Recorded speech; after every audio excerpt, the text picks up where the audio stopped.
So how can Bernie Sanders come back? He is here now to tell us. Senator Sanders, thank you for joining us this morning. And you were admirably candid last Saturday after South Carolina. You said he got decimated. What's your take on last night? Well, I think we did great overall yesterday. We won, as you mentioned, by over 2-1 in Kansas. We did very well in Nebraska. There's going to be a caucus in Maine, and if the turnout is high, I think we're going to win there. That would mean that we'd have won 8 primaries and caucuses.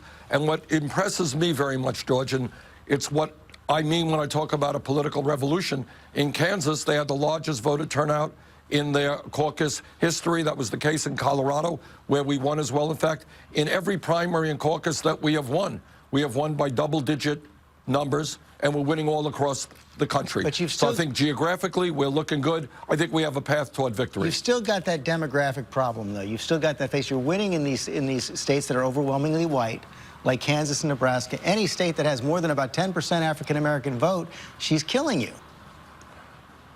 Well, I think you're going to see those numbers change as well. And what we are noticing, and this is very interesting, it's not just racial, it's more generational. We are doing better and better with young African Americans, young Latinos, and young whites. And in fact, in many instances, we are winning those demographics. With the older people, we're not doing as well. And that's something that we're going to have to work on. But I think here in Michigan, where there is a caucus coming up, where there's a primary coming up on Tuesday, I think the issues of trade, where NAFTA and permanent normal trade relations have decimated communities all over Michigan, all over Illinois, all over Ohio. I have helped lead the opposition to these disastrous trade agreements. Secretary Clinton, by and large, has supported them all. I think that's going to give us a lot of momentum here in the Midwest. Yeah, in fact, you put out a tweet this week, and I want to put that up on the board right now. It says, the people of Detroit know the real cost of Hillary Clinton's free trade policies. It shows those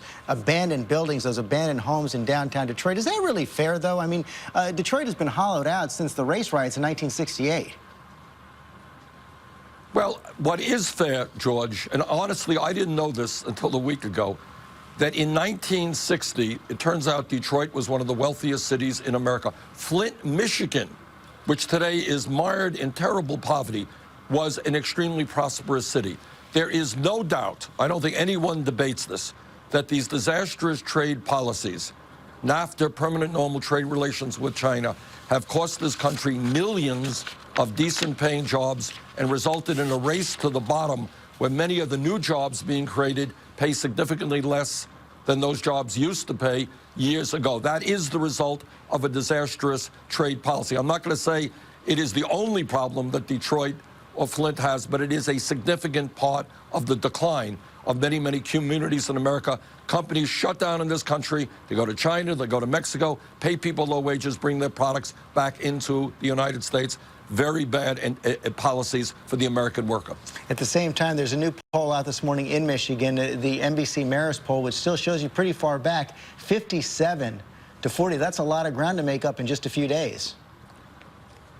Well, you know, it's a funny thing about these polls, George. And we started this campaign, as you well know, at 3% in the polls, 3%.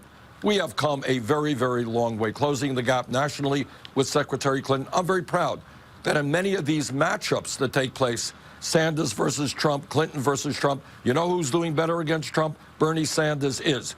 And in almost every state that we have contested, we start off in Iowa, we started off 50 points behind. New Hampshire, 30 points behind. One New Hampshire tied in Iowa. We are closing the gap here in Michigan, and I think we're going to surprise people on election night. But as you know, the delegate math is working against you. Democrats have proportional representation. She now has about a 200-delegate lead. That's bigger than any lead at this point than Barack Obama had over Hillary Clinton back in 2008. So don't you have to do something brand new to try to change the dynamic? You'd have to win by massive numbers in just about every state.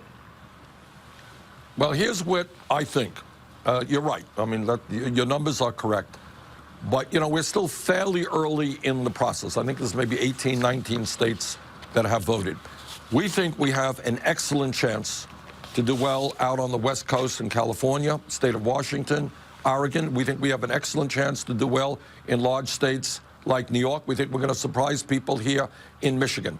So I think that time is on our side, because the more people get to hear our message, and that message is that we need to reform a corrupt campaign finance system in which billionaires and super PACs are buying elections. Look, one of the key differences between Secretary Clinton and I, she has a super PAC, millions of dollars from Wall Street are coming in to her campaign. We have raised, George, almost 5 million individual contributions, averaging $27 apiece. People appreciate that. They're tired of super PACs buying elections. So I think we have momentum on our side. More people hear our message, the better we are going to do. Senator Sanders, thanks for joining us this morning. Thank you.